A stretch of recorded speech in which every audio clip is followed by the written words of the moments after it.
Membahas tentang konsep dasar perilaku organisasional ya. Jadi ini adalah kelanjutannya, tapi kita juga sambil masuk ke materi perilaku dasar individual. Oke. Gini, untuk video part 2 ini akan sedikit lebih panjang daripada video part 1-nya ya, karena kita sudah masuk ke pembahasan perilaku dasar individual ya. Oke, pertama-tama kita harus tahu dulu nih manfaat kita mempelajari perilaku individu itu apa.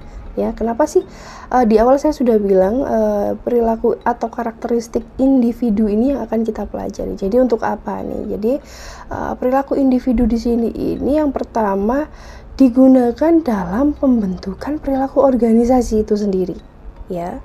Yang kedua adalah untuk memahami tindakan-tindakan yang akan diambil untuk pengambilan keputusan di masa depan. Yang ketiga adalah untuk menghindari konflik, ya. Saya sudah bilang di awal, karena tendensi dalam pekerjaan dan tekanan yang begitu kuat dalam pekerjaan ya dan sesama individu, itu pasti akan ada konflik, dan bagaimana kita memanajemeni konflik itu agar seminim mungkin ya kemungkinannya. Kemudian ada proses analisis karir. Nah, ya. Jadi perilaku dasar individual ini banyak digunakan oleh top manager untuk menilai individu ini layak untuk berkembang karirnya gitu ya. Kemudian individu ini mungkin harus lebih belajar lagi seperti itu. Jadi akan dipelajari di sini. Kemudian ada pengembangan sifat manfaat yang terakhir ya. Jadi setiap individu itu harus yang namanya mengembangkan skill ya, pengembangan sifat atau pengembangan soft skill-nya ya. Oke, jadi itu tadi manfaat yang akan kita pelajari ketika kita memahami atau kita belajar tentang perilaku dasar individual. Oke, yang kedua kita akan membahas tentang prinsip dasar mengenai sifat manusia. Oke, karena kita sendiri juga manusia, jadi kita harusnya bisa relate ya. Yang pertama, setiap kemampuan manusia atau individu itu pasti berbeda ya. Kemudian manusia atau individu juga mempunyai kebutuhan yang berbeda-beda. Bahkan cita-cita atau kita dalam pengambilan keputusan individu satu dan individu lainnya pasti berbeda ya. Kemudian keragaman lingkungan ya, lingkungan sekitar kita seperti apa, itu juga menjadi salah satu faktor yang akan membentuk kepribadian kita. Kemudian masa lalu, oke, jangan baper dulu. Masa lalu ya, masa lalu itu sedikit banyak akan mempengaruhi menjadi individu seperti apa kita di kedepannya. Oke, sampai sini saya kira sudah paham. Kita sudah bisa relate karena kita juga manusia, kita juga individu. Cuma bedanya mungkin kita sekarang lagi masih dalam proses belajar, belum ada di lapangan ya. Lain halnya yang sudah di lapangan, pasti sudah paham betul ya namanya perbedaan individu itu seperti apa, apalagi dalam sebuah organisasi. Oke, saya rasa paham. Oke, kita lanjut ya ke human character ya. Karakter manusia ya, saya bilang tadi di awal ya, kemampuan pasti berbeda, environment atau lingkungan pasti berbeda, kemudian education juga pasti berbeda ya, experience, pengalaman ya. Ini adalah beberapa faktor yang mempengaruhi ya akan seperti apa karakter kita, baik itu dalam lingkungan, baik itu di dalam lingkungan organisasional atau perusahaan atau tempat kerja kita nanti ya. Yang pertama kita akan membahas tentang kemampuan dulu ya. Kemampuan ini ada kemampuan intelektual dan kemampuan fisik ya. Sudah punya bayangan intelektual dan fisik? Oke, kita bahas satu-satu. Oke, yang pertama kita bahas tentang kemampuan intelektual ya, atau tingkat kecerdasan ya. Memang setiap individu akan mempunyai kemampuan intelektual atau kecerdasan yang berbeda-beda. Nah, kita akan bahas ya yang dimaksud dimensi kecerdasan ini seperti apa ya dalam beberapa referensi yang saya baca ya. Ada yang menjelaskan tentang dimensi kecerdasan ini ada beberapa faktor ya. Yang pertama kecerdasan angka, jadi kemampuan melakukan hitung-menghitung ya Rek ya. Ada yang suka matematika, berarti kecerdasan angka kalian sudah mumpuni gitu ya.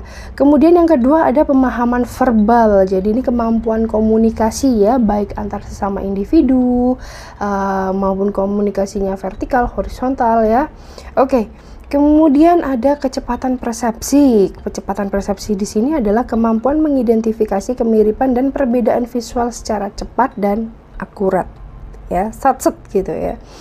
Yang keempat ada penalaran induktif, kemudian ada penalaran deduktif, visualisasi spasial, dan memori atau daya ingat. Jadi ini kemampuan seperti ini tiap individu pasti berbeda. Berikutnya tentang kemampuan fisik ya. Oke, kemampuan fisik dari awal aja udah bisa kebayang ya kemampuan fisik yang gimana ya. Ada kekuatan tubuh, dinamis, statis, kemudian eksplosif, fleksibilitas ya, koordinasi tubuh, keseimbangan, dan stamina. Ya, otomatis setiap individu pasti mempunyai kriteria yang berbeda-beda ya. Jadi jika pegawai kantor ya mungkin kemampuan analisisnya tinggi, tapi untuk kemampuan fisiknya bisa dibilang agak rendah karena mereka hanya cenderung duduk di kantor ya, datang, duduk, analisis data, proses data, kemudian pulang ya. Jika kita kalau kita samakan dengan pekerja yang menggunakan kemampuan fisik kurang apple to apple ya. Jadi makanya itu mereka punya kemampuan yang berbeda. Oke. Dalam referensi lain ya, perilaku individu juga dipengaruhi oleh beberapa kemampuan ya. Ada yang menyebutkan fisik, mental, dan intelijensi ya. Fisik itu apa aja dalam referensi yang lain ini ya. Di sini disebutkan fisik itu ada ketahanan, stamina, dan kekuatan fisik ya. Laki gitu ya, kalau kata seleb talk gitu ya.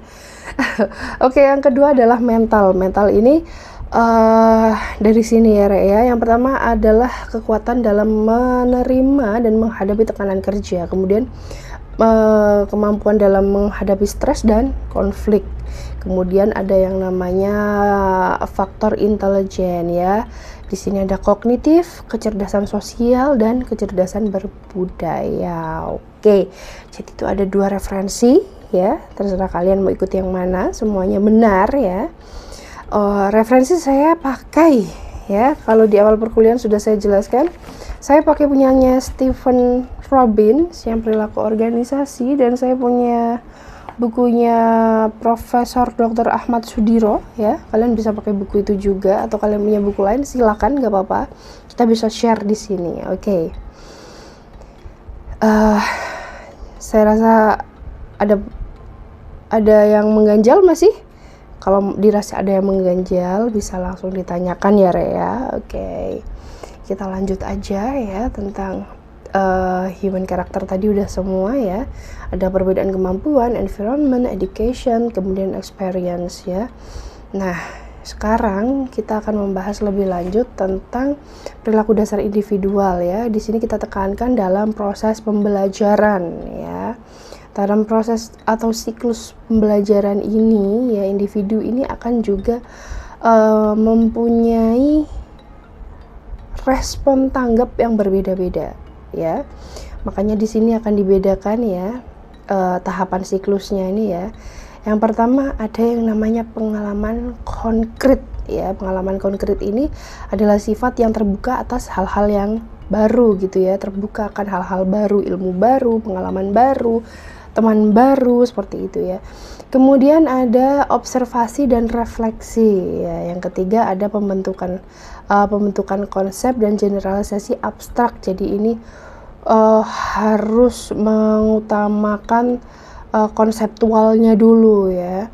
Yang keempat ada menguji implikasi terhadap konsep dalam situasi baru ya. Jadi benar-benar diaplikasikan ya konsep-konsep yang ada. Kemudian ada individu yang sifatnya perasa atau feeling di sini namanya ya.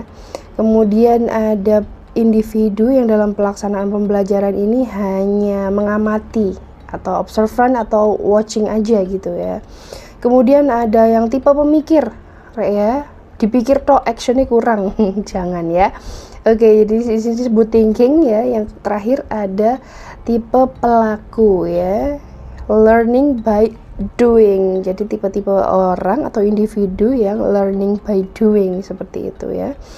Kalau keempatnya ini dilakukan ya, feeling, watching atau observant atau kemudian thinking dan doing ini, maka akan terbentuklah suatu individu yang mau berkembang ya, nggak hanya sebatas konseptual aja ya. Kalau sebatas feeling dan watching aja biasanya itu bersifat konseptual aja individu tersebut ya. Tapi kalau seorang individu sudah bisa menerapkan feeling, watching atau observant, kemudian thinking, doing ya, maka dia akan mau menjadi pribadi yang lebih baik. Oke.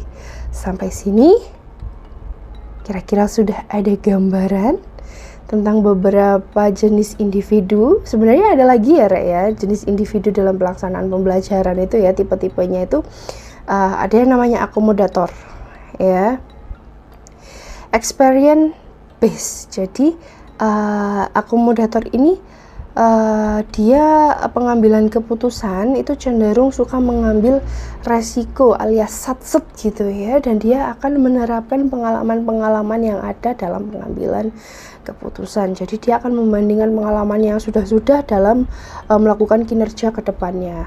Yang kedua ada yang namanya asimilator ya. Nah, ini tadi yang saya sebut konseptual ya, atau individu yang sifatnya konseptual atau teoritikal ya.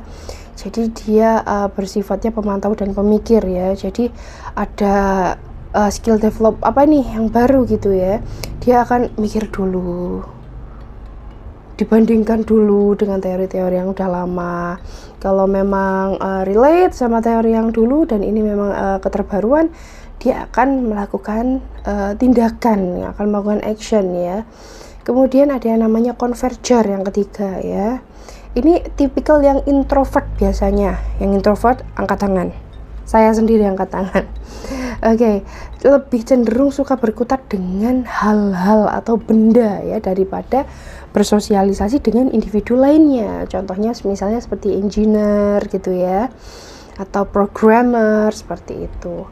Yang terakhir ada diverger gitu ya. Ini kebalikannya dari converger ya. Jadi ini adalah tipe individu yang suka ya, yang human relationnya itu bagus, jadi sosialisasinya bagus gitu. Jadi dia lebih suka bekerja yang bersifat individu to individu daripada yang individu to things gitu ya, berhubungan dengan hal-hal gitu seperti yang saya sebutkan tadi, engineer, kemudian mungkin data programmer seperti itu. Oke, itu tadi tentang jenis individu dalam pelaksanaan pembelajaran dan tahapan siklus dalam proses belajar. Mungkin ada pertanyaan, kalian bisa ketik di kolom komentar ya, atau bisa kalian sampaikan nanti ketika kita udah tatap muka. Oke. Itu tadi ya perilaku dasar individual secara garis besar yang sudah saya jabarkan. Kita akan ketemu di video berikutnya ya, bukan video part 3, tenang aja, ini video baru tentang sikap dan kepuasan kerja. Jadi video part 2 nya sampai sini dulu ya, Rek ya. Terima kasih banyak sudah mendengarkan, terima kasih banyak atas kesempatannya. Kita jumpa lagi di video berikutnya, bye bye. Assalamualaikum warahmatullahi wabarakatuh.